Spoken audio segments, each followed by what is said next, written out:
Sir అసలు ఇప్పుడున్న జనరేషన్కి చంద్రబాబు నాయుడు గారు నిజంగా హైదరాబాద్లో పార్టీని బలోపేతం చేస్తే ఎంత షార్ట్ పీరియడ్లో అసలు ఇప్పుడున్న జనరేషన్కి ఆయన ఏం చేసేవన్న తెలుస్తుంది, రీచ్ అవుతుంది. ఇప్పుడు ఐఎస్బి ఉంది, ఆయన కట్టించింది.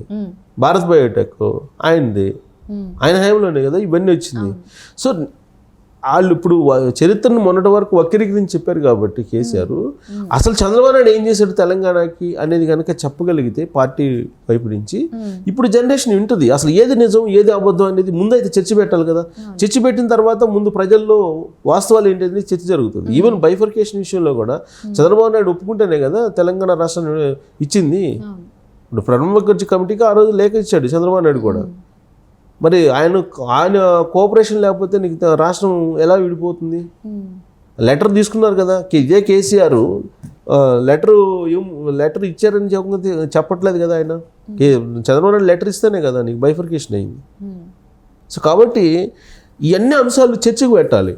మేధావుల్లో చర్చకు పెడితే ఆటోమేటిక్గా జనరేషన్కి వెళ్తే యూనివర్సిటీలో చర్చ పెట్టాలి. అప్పుడు ఇప్పుడున్నటువంటి జనరేషన్కి అంటే 2000 సంవత్సరంలో పుట్టిన వాళ్ళకి లేదంటే 95లో పుట్టిన వాళ్ళకి ఇప్పుడు కొంత తెలియదు కదా. అంటే ఉద్యమం 2001 నుంచి ఉద్యమం కేసీఆర్ ఈ గొడవ సరిపోయింది. ప్లస్ 2010లో పుట్టిన వాళ్ళకి కూడా తెలియదు. ఇప్పుడు 2010లో పుట్టారు అనుకోండి, ఇప్పుడు ఒక 20 సంవత్సరాలు అయ్యి ఉంటుంది కదా వాళ్ళు పుట్టి కూడా. సో వాళ్ళకి కూడా తెలియదు కదా. సో కాబట్టి 2010 అంటే 14 సంవత్సరాలు అంటే జనరేషన్ గ్యాప్. అంటే 18 ఇయర్స్కి ఓటు హక్కు వస్తుంది కదా. సో 18 ఇయర్స్ ఇప్పుడు యూత్కి తెలియజేయాలి. తెలియజేస్తే కనుక అసలు నిజాలు ఏంది అబద్ధాలు ఏంది అనేది తెలిస్తే అప్పుడు చంద్రబాబు నాయుడిని తెలంగాణ దేవుడు అనుకుంటారా లేకపోతే దెయ్యం అనుకుంటారా అనేది వాళ్ళకు వదిలిపెట్టాలి. ఇప్పుడు ఆ పని చేయడానికి తెలుగుదేశం పార్టీ సిద్ధపడుతుంది. ఇప్పటి వరకు తెలుగుదేశం పార్టీ చేయలే. ఆ ప్రచారం ఇప్పుడు చేసింది చెప్పుకోలేకపోయింది తెలుగుదేశం పార్టీ. చెప్పాల్సింది చాలా ఉంది. ఎందుకంటే చేసింది బోల్డ్ అంత ఉంది. వీళ్ళేమో చెప్పలేదు. దాని కారణంగా ఇప్పుడు కేసీఆర్ లేదంటే బీఆర్ఎస్ పార్టీ చాలా చేసింది తెలంగాణకు అనుకుంటున్నారు.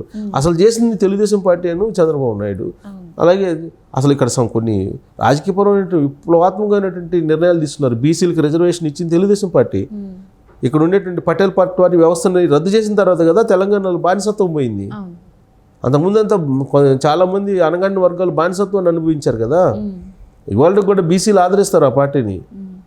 సో కాబట్టి అనేకమైనటువంటి సంస్కరణలు రాజకీయ సంస్కరణలు తీసుకొచ్చి సమాజంలో ఒక విప్లవం తీసుకొచ్చింది తెలుగుదేశం పార్టీ. కాబట్టి ఇవన్నీ అంశాలు చెప్పాల్సిన బాధ్యత తెలుగుదేశం పార్టీ పైన ఉంది. జనరేషన్ అనే దానికి ఇప్పుడు కొత్త జనరేషన్కి కనుక మొత్తం చంద్రబాబు నాయుడు ఏం చేశారు తెలంగాణ కానీ తెలిస్తే ఆంధ్రప్రదేశ్లో ఎలాంటి రిజల్ట్ వచ్చిందో 2024 ఎన్నికల్లో అలాంటి రిజల్ట్ తెలుగుదేశం పార్టీకి తెలంగాణలో నెక్స్ట్ ఎలక్షన్ రాబోతుంది. నెక్స్ట్ ఎలక్షన్ వచ్చే అవకాశం ఉంది. అందుకే ఆయన చేసిన దాన్ని చెప్పాలి, ప్రతి వాళ్ళ దగ్గర తీసుకెళ్లేటువంటి బాధ్యతను తీసుకోవాలనేది ఆయన మీటింగ్లో కూడా చెప్పినట్టున్నాడు.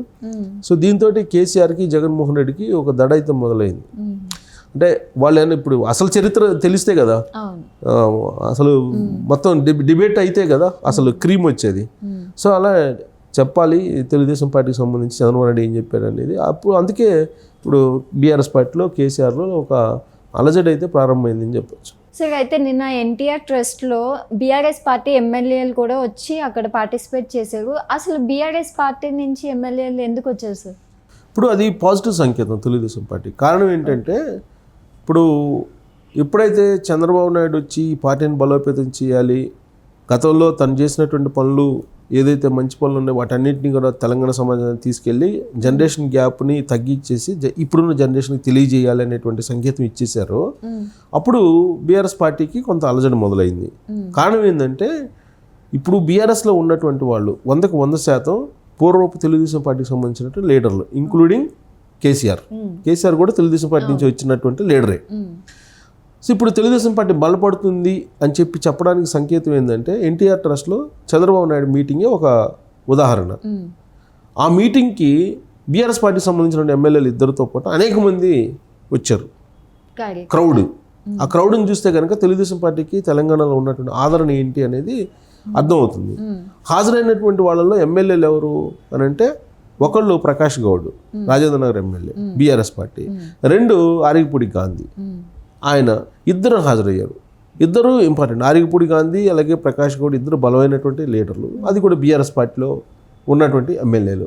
జనరల్గా అధికారంలో ఉన్నటువంటి పార్టీకి వెళ్తూ ఉంటారు. ఇప్పుడు ఈ మధ్య కాలంలో దాదాపు 7-8 మంది బీఆర్ఎస్ పార్టీకి సంబంధించిన ఎమ్మెల్యేలు కాంగ్రెస్ పార్టీకి సంబంధించినటువంటి పార్టీలో కలవడానికి సిద్ధమయ్యారు. దాదాపు ఇప్పుడు గతంలో కానీ ఇప్పుడు కానీ 12 మంది దాకా కాంగ్రెస్ పార్టీతో టచ్లో ఉన్నారు. గ్రేటర్ హైదరాబాద్కి సంబంధించినటువంటి ఎమ్మెల్యేలు కూడా త్వరలోనే కాంగ్రెస్ పార్టీలో చేరతారని చెప్పి ప్రచారం జరుగుతుంది. ఇలాంటి పరిస్థితుల్లో చంద్రబాబు నాయుడు మీటింగ్కి వీళ్ళిద్దరు హాజరయ్యారు, బీఆర్ఎస్ పార్టీకి సంబంధించినటువంటి ఎమ్మెల్యేలు. అంటే ఏంటి అర్థం ఏంటి అని అంటే, గ్రేటర్ హైదరాబాద్లో తెలుగుదేశం పార్టీ చాలా బలంగా ఉంది. రేపు రాబోయేటువంటి ఎన్నికల్లో గ్రేటర్ హైదరాబాద్ ఎన్నికలు వచ్చే ఏడాది రాబోతున్నాయి. ఈ గ్రేటర్ హైదరాబాద్ ఎన్నికల్లో తెలుగుదేశం పార్టీలో చేరితే, తెలుగుదేశం పార్టీలో పనిచేస్తే ఖచ్చితంగా వాళ్ళు లీడర్లుగా ఎదిగే అవకాశం ఉంది. ప్లస్ ఉన్నటువంటి లీడర్లు ఇక్కడికి వస్తే కనుక పార్టీ బలోపేతం అయ్యేటువంటి అవకాశం ఉంది. ప్లస్ వీళ్ళిద్దరూ కూడా పూర్వపు తెలుగుదేశం పార్టీ 100% తెలుగుదేశం పార్టీ వాళ్ళే ఉన్నారు బీఆర్ఎస్ పార్టీలో, క్యాడర్ కానీ లీడర్లు కానీ. సో ఇప్పుడు తెలుగుదేశం పార్టీ బలోపేతం అవుతుంది, బీఆర్ఎస్ పార్టీ పని అయిపోయింది అనేటువంటి భావం తెలంగాణ సమాజంలోకి వెళ్ళిపోయింది. ఎందుకంటే ఆయన మీద ఎంక్వైరీలు నడుస్తున్నాయి, ఫోన్ ట్యాపింగ్ కేసు నడుస్తుంది, కాళేశ్వరం నడుస్తుంది, ఎలక్ట్రిసిటీకి సంబంధించిన పీపీఎల్ మీద నడుస్తుంది, ఇంకోవైపు లిక్కర్ స్కాము, ఇవన్నీ నడుస్తున్నాయి. ఈ కేసులన్నింటినీ మొత్తం విచారణ ఫైనల్ అయితే కనుక ఖచ్చితంగా జైలుకు పోవడం ఖాయం కల్వకుంట్ల ఫ్యామిలీ టోటల్గా. సో కాబట్టి ఆ పార్టీకి ఇక భవిష్యత్తు లేదు. తెలంగాణ సమాజం ఆ పార్టీని ఆదరించరు, కేసీఆర్ని అసలు తెలంగాణ సమాజం ఇక నమ్మదు అనేటువంటి ఒపీనియన్కి వచ్చేసారు లీడర్లు. సో దాంతో ఇప్పుడు బీఆర్ఎస్ పార్టీని వదిలిపెట్టి తెలుగుదేశం పార్టీ వైపు వస్తున్నారు. అది కూడా గ్రేటర్ హైదరాబాదు, నల్గొండ, ఖమ్మం ఈ ఏరియాలో ఎక్కువగా, ఆదిలాబాద్, నిజామాబాద్ ఇక్కడ ఎక్కువ మంది తెలుగుదేశం పార్టీ వైపు వస్తున్నారు. అందుకే చంద్రబాబు నాయుడు రాగానే కిక్కిరిసిపోయింది ఎన్టీఆర్ ట్రస్ట్. సో కాబట్టి ఇప్పుడు ఈ పరిణామం చూసిన తర్వాత కేసీఆర్కి జగన్కి ఇద్దరికి కూడా ఒక సినిమా కనపడుతుంది. కారణం ఏంటంటే ఇద్దరు ఒకే పొజిషన్లో ఉన్నారు, గురు శిష్యులు. సో చంద్రబాబు నాయుడు ఇక్కడ బలోపేతం చేస్తారు పార్టీని. గత ఎన్నికల నుంచి దాదాపుగా 2014 ఎన్నికల తర్వాత బలహీనపడుతూ వచ్చింది పార్టీ. సో 2018 అసెంబ్లీ ఎన్నికల్లో కాంగ్రెస్ పార్టీతో పొత్తు పెట్టుకున్నారు, 2019 లోక్సభ ఎన్నికల్లో కూడా పొత్తు పెట్టుకున్నారు కాంగ్రెస్ పార్టీ, తెలుగుదేశం పార్టీ. కానీ అది వర్కౌట్ కాల.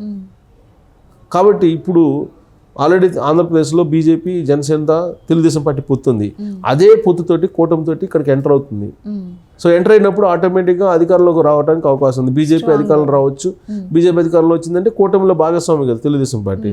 ప్రత్యేకించి గ్రేటర్ హైదరాబాద్లో తెలుగుదేశం పార్టీకి స్ట్రాంగ్ హోల్డ్ ఉంది.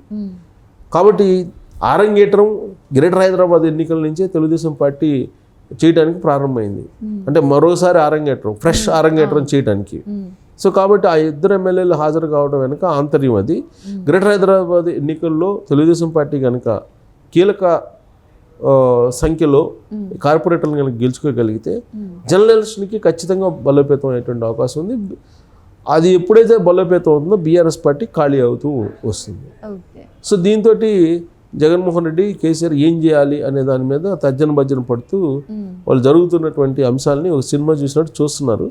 ఏం చేయాలి, ఏం చేస్తారు వాళ్ళిద్దరూ అనేది చూడాలి. ఎందుకంటే మళ్ళీ వైఎస్ఆర్ కాంగ్రెస్ పార్టీ కూడా ఇక్కడ తీసుకొస్తాడా కేసీఆర్, వైఎస్ఆర్ కాంగ్రెస్ పార్టీ అను కేసీఆర్ కలిసి పోటీ చేస్తారు, ఇవి కూడా ఈక్వేషన్స్ ఉన్నాయి. సో ప్రస్తుతానికైతే తెలుగుదేశం పార్టీ అయితే చాలా బలంగా ఉంది, బీసీలు ఎక్కువగా ఆదరిస్తారు. కాబట్టి ఖచ్చితంగా ఇక్కడ తెలుగుదేశం పార్టీ బలోపేతం అయ్యింది, కాబోతుంది అనడానికి ఇద్దరు ఎమ్మెల్యేలు హాజరు కావటం, గ్రేటర్ హైదరాబాద్ ఎన్నికలను దృష్టిలో పెట్టుకుని అనేక మంది మీటింగ్ రావడం అనేది మనం పరిగణలోకి తీసుకోవచ్చు. Thank you so much sir. Thank you.